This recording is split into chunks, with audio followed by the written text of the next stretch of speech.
nggak mungkin status tanah yang dipersoalkan pada tahun 56 kemudian diminta pertanggungjawabkan oleh anaknya tahun 2025 yang rentan waktunya sudah mencapai 93 tahun. Dari persidangan tadi tentu ada bahasa ahli yang disampaikan secara spontanitas bahwa ini kriminalisasi. Tadi ahli juga meragukan, ahli menyampaikan bahwa potensi kerugian negara itu harus bisa disampaikan secara real.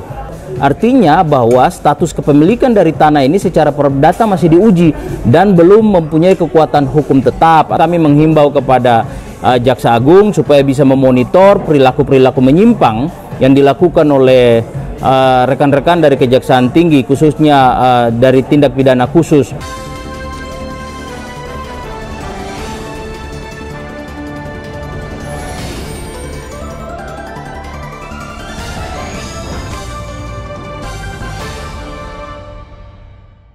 Baik, terima kasih. Assalamualaikum warahmatullahi wabarakatuh.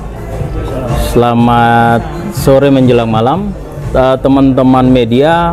Pertama-tama saya menyampaikan terima kasih berkenan untuk wawancara. Hal yang perlu untuk kami garis bawahi bahwa pada persidangan hari ini agenda yang kita bicarakan adalah terkait dengan pembuktian, di mana tadi dari pihak pemohon pra peradilan mengajukan beberapa saksi, ada 4 orang saksi fakta yang kita ajukan, kemudian ditambah dengan 1 ahli pidana yang khusus untuk membicarakan tentang formalitas dari apa yang kita ajukan di pra peradilan ini. Nampak dari persidangan tadi secara terang ahli menyampaikan bahwa kesimpulan kecilnya bahwa nggak mungkin status tanah yang dipersoalkan pada tahun 56 kemudian diminta pertanggungjawabkan oleh anaknya tahun 2025 yang rentan waktunya sudah mencapai 93 tahun. Asumsi ahli tadi dalam ruang persidangan menyampaikan bahwa nggak mungkin orang lain yang makan kemudian orang lain dibebankan untuk cuci piring. Dari persidangan tadi tentu ada bahasa ahli yang disampaikan secara spontanitas bahwa ini kriminalisasi. Kriminalisasi terhadap siapa? Kriminalisasi terhadap pemohon, baik Bu Sri maupun Raden Bisma Bratakusuma. Jadi jelas seperti poin yang kita ajukan, limitatifnya diatur dalam pasal 77 sampai dengan 83 Kitab Undang-Undang Hukum Acara Pidana. Di situ ditegaskan bahwa formalitas atau prosedur secara formil yang dilakukan oleh Kejaksaan Tinggi Jawa Barat melalui Asisten Tindak Pidana Khusus Jawa Barat itu dipertanyakan. Dasar perhitungannya juga penerapan pasal terhadap sangkaan pasal 2 ayat 1 junto, pasal 18 ayat 1 huruf B, itu tadi ahli juga meragukan. Ahli menyampaikan bahwa potensi kerugian negara itu harus bisa disampaikan secara real nilai kerugiannya, tetapi yang kita temukan dari beberapa dokumen yang ada bahwa ada kesalahan perhitungan yang kemudian akurasinya dipertanyakan. Tentu kita sepakatlah, hampir sebagian besar Hakim Agung menyampaikan bahwa terkait dengan kasus korupsi itu harus ada potensi real dari kerugian negara. Pertanyaannya kembali, bahwa kerugian negara yang mana? Padahal kita tahu bahwa objek yang menjadi sengketa ini masih dipersoalkan secara perdata. Artinya bahwa status kepemilikan dari tanah ini secara perdata masih diuji dan belum mempunyai kekuatan hukum tetap atau inkrah. Ya, jadi dia belum memiliki kekuatan hukum tetap, tapi kemudian dipaksakan oleh Kejaksaan Tinggi Jawa Barat melalui Asisten Tindak Pidana Khusus. Hal ini yang kemudian kami menghimbau kepada Jaksa Agung supaya bisa memonitor perilaku-perilaku menyimpang yang dilakukan oleh rekan-rekan dari Kejaksaan Tinggi, khususnya dari tindak pidana khusus Kejaksaan Tinggi Jawa Barat, untuk kemudian lakukan investigasi menyeluruh. Kalau itu memang ada temuan, lakukan evaluasi terhadap oknum-oknum ini yang coba-coba bermain atas nama kepentingan negara. Tetapi kembali lagi, ingat pesan saya bahwa ini menekan, mereka digunakan sebagai instrumen untuk menekan masyarakat. Ini menyimpang menurut kami.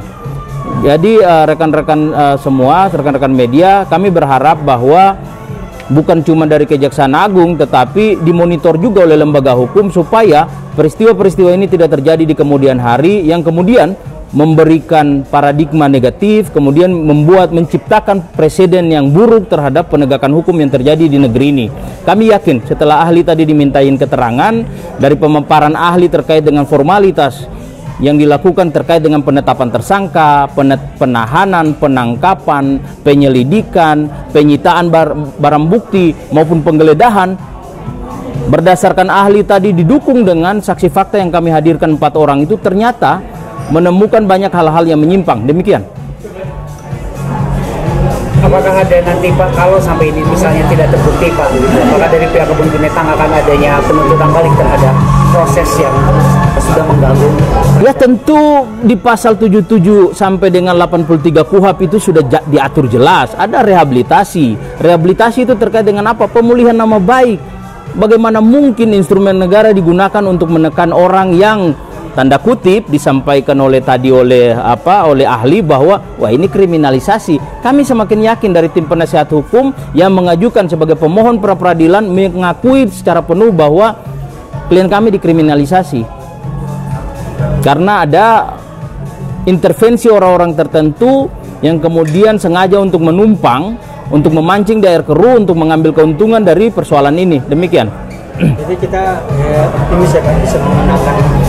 Sangat optimis dari beberapa pengalaman kita. Saya kira dari sidang fakta-fakta yang tadi diungkap di persidangan, kami yakin bahwa ini harus dievaluasi dan kalaupun ini sampai terjadi semua, saya kira monggo lah untuk ke depan perlu ada evaluasi khususnya kepada Kejati maupun asisten tindak pidana khusus dan seluruh komponen yang terlibat untuk memanfaatkan situasi ini untuk kepentingan sesaat. Demikian. Cukup? Ada yang mau disampaikan lagi terkait sama tadi? Jadi hasil sidang tadi tentu kami optimis sebagai kuasa hukum apa yang kita lakukan bagian dari ikhtiar untuk memperjuangkan hak hukum dari klien kami. Apa yang kami lakukan adalah jihad untuk membela orang-orang yang memang terzolimi.